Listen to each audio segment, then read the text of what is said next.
तो ऐसी सूरत में हम जबरदस्ती तो नहीं कर सकते ना। वो इसकी बेइंतहा संजीदगी से बोलकर इसे समझा रही थी।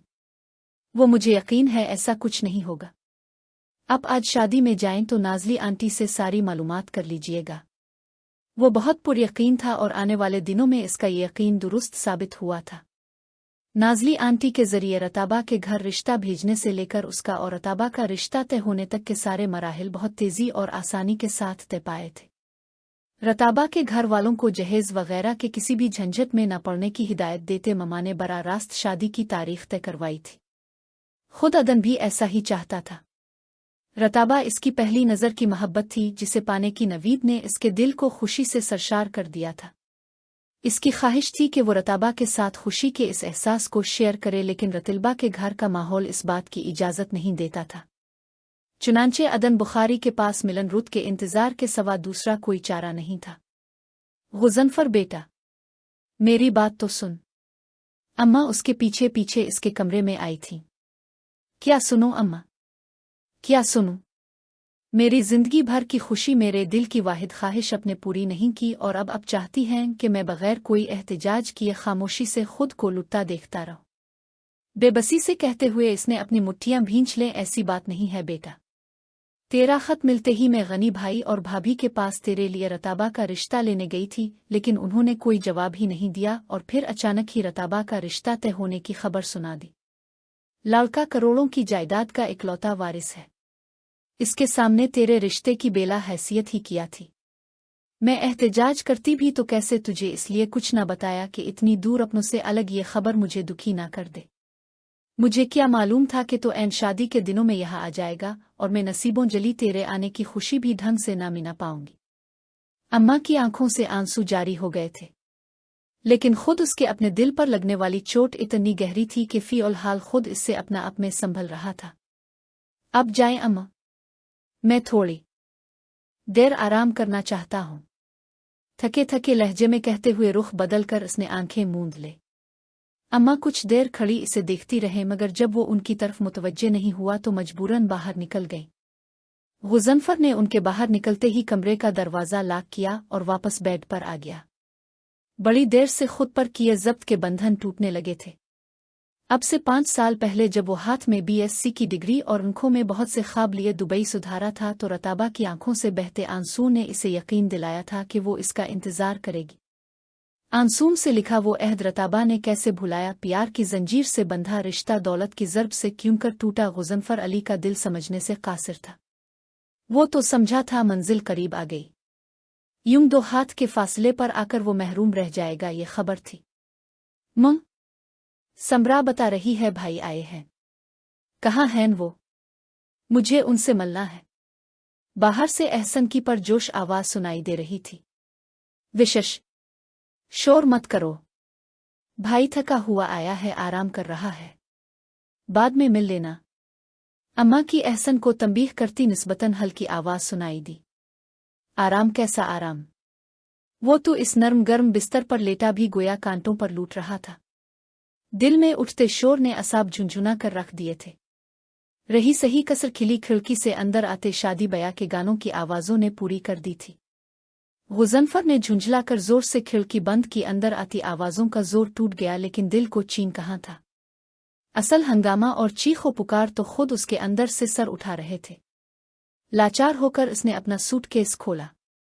दुबई में क़याम के दिनों में जब अपनों से दूरी बहुत शाक गुजरने लगती, ईद त्यौहार पर तन्हाई के नाग इसे डसने लगते थे, तो वो फरार के लिए नींद की गोलियां इस्तेमाल करता था। अब भी नजात का वाहिद रास्ता यही लग रहा था। इसने शीशी में से 2 गोलियां निकालकर मुंह में रखें और टेबल पर पड़े पानी के जुग को मुंह से लगाकर गटावट कई घूंट चढ़ाकर बिस्तर पर ऊंधा लेटा। वो जानता था अब कुछ ही देर में नींद से अपनी आगोश में लेकर इस माहौल से बेगाना कर देगी, और फी हाल वो यही चाहता था। पड़ोस में से कोई नहीं आया अभी तक। जर्द सादा से सूट में मलबूस सुगवार सी रताबा से सना ने पूछा, आ जाएंगे वो लोग, तुम अपनी तैयारी मुकम्मल करो। कलाई में पड़ी सब्ज चूड़ियों को घुमाते इसने बेजारी से जवाब दिया, मैं तो बिल्कुल तैयार हूँ। बस लोगों का इंतजार, मेहमान जमा होंगे तो ही तुम्हारे मायों की रस्म हो सकेगी। फिर नौशाबा आंटी बुरी लेकर भी तो आने वाली है। मायों तो उनके आने से पहले ही हो जानी चाहिए। अपने कामदार दोपट्टे को कांधे पर सीट करती बनाने फिक्रमंदी से किया। इसके बरक्स रताबा के अंदाज में बेनियाजी थी। सीधी मांग पर बालों की चुटिया बनाए सर पर जर्द दोपट्टा लिए वो मसहरी की पुश्त से टेक लगाए ढीले धाने अंदाज में बैठी थी। रोई रोई आंखें और जर्द दोपट्टे का अक्स मिलकर उसके हसन को सुगवार सा तासुर दे रहे थे। मैं बाहर जाकर देखती हूँ कौन कौन आया है, फिर अगर खाला ने कहा तो तुम्हें रस्म के लिए बाहर ले जाएंगे। सना ने बोलते हुए बाहर जाने के लिए कदम बढ़ाए, मगर फिर अंदर आती समरा को देखकर रुक गई। अच्छी पड़ोसी हो तुम, अपनी देर से आ रही हो। मैं तो रुबाब को भेजने ही वाली थी तुम्हें बुलाने। इसने समरा की क्लास ली। सच कहूं सना बाजी, मैंने तो आज का सारा दिन यहीं गुजारने का सोच रखा था, लेकिन बात ही कुछ ऐसी हो गई कि मैं आ ही नहीं सकी। समरा के अंदाज में दबा दबा सा जोश था। अच्छा, ऐसी क्या बात हो गई? सना ने मुस्करा कर पूछा। मेरे बड़े भाई जो 5 साल से दुबई में थे, आज बिल्कुल ही अचानक वापस आ गए। सच मैं तो बहुत खुश हूं कि गुज़नफर भाई के आने से। अरे वाकई ये तो बड़ी खुशी की बात है। लो भाई रताबा, तुम याद करती थी ना अपने दोस्त को, वो आ गया तुम्हारी शादी में शिरकत करने। सना पलट कर रताबा से बोली, सना मुझे पानी दो, मेरा दिल घबरा रहा है। सीने पर हाथ रखे पसीना पसीना होती रताबा उन दोनों को परेशान कर गई। समरा, पानी लाओ जल्दी। सना ने रताबा की तरफ बढ़ते हुए समरा से कहा, मगर वो इसके पहुंचने से पहले ही बेहोश होकर मसहरी पर गिर चुकी थी। सना उसके हाथ पीर सहलाकर इसे होश में लाने की कोशिश करने लगे थी। सना बाजी, ये ले पानी। समरा फौरन गिलास भर कर पानी ले आई। देखो उम्मी और खाला कहाँ हैं, उन्हें जल्दी से बिलाकर ले आओ। जरा ही देर में कमरे में जमा हो चुके थे। रताबा, होश में आओ बच्ची। नाजली आंटी और रताबा की उम्मी मिलकर इसे होश में लाने की तदबीरें कर रही थीं।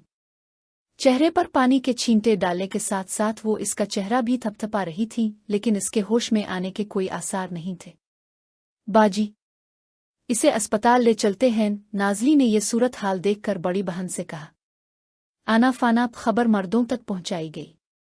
रताबा का छोटा भाई भागकर टैक्सी लाया और यूं वो मायों बैठने के बजाय अस्पताल जा पहुंची थी। आप लोग फिक्र ना करें, आपकी पेशेंट बिल्कुल ठीक है। बहुत ज्यादा वीकनेस और ज़हनी दबाव की वजह से बेहोश हो गई थी। अभी 1.5-2 घंटे में इस लायक हो जाएंगी कि आप उन्हें अपने साथ घर ले जा सके। लेकिन प्लीज उनके ज़हनी सुकून का ख्याल रखिएगा। बेआरामी और शोर शराबे से उनकी तबीयत पर बुरा असर पड़ सकता है। डॉक्टर ने इन लोगों की तसल्ली देने के साथ साथ चंद हिदायत भी दें। कितने दिनों से ढंग से खाना पीना छोड़ रखा था, फिर घर छोड़ने का गम, मेरी बच्ची तो उदेमुई होकर रह गई। रुबाब एक नंबर की कामचूर, सारी जिम्मेदारियां भी इसको उठानी पड़े। कुछ मुझसे लापरवाही हो गई। ब्याहने वाली बेटी का तो बहुत ख्याल रखना पड़ता है, लेकिन ने कामों में उलझी इसे देख ही नहीं सकी। रताबा की उम्मी आंखों से आंसू पूंछ रही। कोई बात नहीं, हो जाता है कभी कभार, आप टेंशन मत ले। असद के साथ घर जाएं, अगर दूल्हा वाले आ गए तो उन्हें अटेंड करने के लिए भी तो किसी का होना जरूरी है। रताबा के पास में हो, अब बेफिक्र रहें। जैसे ही डॉक्टर ने इजाजत दी मैं इसे लेकर घर पहुंच जाऊंगी। नाजली ने बड़ी बहन को समझाया तो वो घर जाने के लिए राजी हो गई। मामला नाजुक था। एन मायो मेहंदी वाले दिन दुल्हन का अस्पताल में होना दूल्हा वालों को किसी शक में भी डाल सकता था। उनके रवाना होने के बाद नाजली अपने बेटे हस्सान के साथ अस्पताल में ही रुक गई। ओ, आप लोग उन्हें ले जा सकते हैं। होश में आने के बाद भी ये मुझे कुछ टेनिस लग रही थी, इसलिए मैंने उन्हें ख्वाब आवर इंजेक्शन दे दिया है। इंजेक्शन के असर से ये सुबह तक सोती रहेंगी और इंशाअल्लाह उठने के बाद बिल्कुल सीट हो जाएंगी। 2 घंटे बाद डॉक्टर ने उन्हें इत्तला दी तो वो इसे घर ले जाने का इंतजाम करने लगे। क्या हुआ नाजली, क्या हाल है रतिलबा का? घर पहुंचते ही सब ने उन्हें घेर लिया। वो बिल्कुल ठीक है, लेकिन डॉक्टर ने इसे आराम करने को कहा है। प्लीज आप लोग उसके गर्दरश लगाने के बजाय बाहर ठहरे। उन्होंने सबके सवालों का जवाब देते नरमी से दरखास्त की तो कमरे से रश छटने लगा। ससवरी नौशाबा, तुम लोग इतने शौक और अरमानों से बुरी लेकर आए, लेकिन तुम्हारी बहू साहिबा ने मसला कर दिया। नाजली ने नौशाबा को हाथ पकड़कर रोक लिया था और माजरत खाहाना अंदाज में कह रही थी। पागल हुई हो नाजली, اس میں سوری کی کیا بات ہے؟ آج کل بچیاں ہوتی ہی بڑی دھانپان اور نازک ہیں اور شادی کے کام تو بڑے بڑوں کو تھکا ڈالتے ہیں۔ رہی رسموں کی بات تو وہ کون سا فرض ہے؟ بس شغل ہی تو ہے سارا۔ میں نے اپنی بہو کو مایوں کے جوڑے میں دیکھ لیا۔ ماشاء اللہ بہت پیاری لگ رہی ہے۔ گھر جا کر صدقہ دوں گی۔ نوشابہ نے سمجھاؤ سے نازلی کو تسلی دی اور پھر رتابہ کی امی کی طرف موڑ کر بولے، اب بالکل بے فکر رہی۔ میرے دل میں کسی قسم کی ناراضی اشکو نہیں۔ اب رتابہ کو آرام کرنے دیں۔ بہت بہت شکریہ بہن۔ نوشابہ کے تسلی آمیز فکروں پر رتابہ کی امی ممنونیت سے فقط اتنا ہی کہہ سکے۔ نوشابہ نے آگے بڑھ کر انہیں گلے لگا لیا اور دھیرے دھیرے ان کی پیٹھ سہلانے لگے۔ صبح رطالبہ کی آنکھ کھلی تو امی اس کے سرہانے بیٹھی اس کے بالوں میں انگلیاں پھیر رہی تھی۔ وہ کچھ نہ سمجھنے والے انداز میں انہیں دیکھنے لگی۔ رات جو کچھ ہوئے اس وقت اسے قطعی یاد نہیں تھا۔ اٹھ گئی بیٹا، چلو اب چل کر ہاتھ منہ دھو لو۔ رات بھی تم نے کچھ نہیں کھایا تھا، امی نے اسے دیکھتے ہوئے پیار سے کہا اور پھر رباب کو آواز میں دینے لگے۔ رباب، جلدی سے رتابہ کا ناشتہ بنا کر لے آؤ، اپنا خیال نہیں رکھتی ہونا جب ہی یہ حالت ہو گئی، ابھی رباب ناشتہ لائی ہے تو تمہیں اپنے سامنے بٹھا کر کھلاتی ہو۔ رتابہ نے مسحری سے اٹھنے کی کوشش کی تو اسے یکدم ہی بہت زور کا چکر آیا۔ امی نے اسے فوراً ہی سنبھال لیا مگر ساتھ ہی ساتھ بڑبڑانے بھی لگے، میں ٹھیک ہوں امی، بس اچانک ہی کھڑے ہونے سے سر چکرا گیا تھا۔ خود کو فوراً ہی سنبھالتے ہوئے اس نے انہیں تسلی دی اور غسل خانے کی طرف بڑھ گئی۔ اس کا ذہن نیند کے غبار سے نکلنے کے بعد اب جاگنے لگا تھا۔ ایسے یاد آ رہا تھا کہ کل اس کی مایوں اور مہندی کی رسم تھی، لیکن ٹمرہ کی زبانی غضنفر کی واپسی کی اطلاع سن کر وہ اپنے پہلے ہی سے تنے ہوئے اعصاب پر قابو نہیں رکھ پائی تھی۔ اب کیوں آئے ہو غضنفر؟ آئینے میں اپنی صورت دیکھتے اس نے اپنی آنکھوں میں جھانکا، وہاں غضنفر کا عکس جھلملا رہا تھا۔ آنسو ایک بار پھر روانی سے اس کی آنکھوں سے بہنے لگے۔ کتنا مشکل ہے تم سے جدائی کی راہ پر چلنا، اور اب تمہارے یہاں آس پاس ہی ہونے کا احساس اس راہ کو دشوار ترین بنا رہا ہے۔ جس دن سے اس کا عدن بخاری سے رشتہ طے پایا تھا وہ اندر ہی اندر گھٹ رہی تھی۔ عدن بخاری کی دولت، خوبصورتی اور محبت پر غضنفر علی کی بچپن کی چاہت کے رنگ غالب تھے، مگر وہ اپنے لب سے ایک مشرقی لڑکی ہونے کا بھرم رکھے ہوئے تھی۔ باجی، جلدی باہر آئیں، ناشتہ ٹھنڈا ہو رہا ہے۔ رباب نے اسے آواز دی تو وہ جلدی جلدی چہرے پر پانی کے چھپا کے مارنے لگی۔ ثنا اور نازلی آنٹی کہاں ہیں؟ واپس کمرے میں آ کر اس نے ماں سے اپنی کیفیت چھپانے کی خاطر گفتگو کا آغاز کیا۔ نازلی تو گھر گئی ہے، اپنے میاں کے کپڑوں اور کھانے پینے کا بندوبست کرتے۔ تمہیں تو معلوم ہی ہے اپنے انکل کے بارے میں، اپنا گھر چھوڑ کر کسی دوسرے کے گھر ہرگز نہیں رکتے۔ نازلی شام تک ان کے کام نمٹا کر یہاں آ جائے گی، رات پھر تمہاری سسرال جاتا ہے۔ زیادہ لوگوں کو تو میں نے بلایا نہیں، بس ہم گھر والے نازلی اور تمہاری دونوں پہ پیان ہوں گی۔ ثنا بھی برابر والے کمرے میں بیٹھی گفٹس وغیرہ پیک کر رہی ہے۔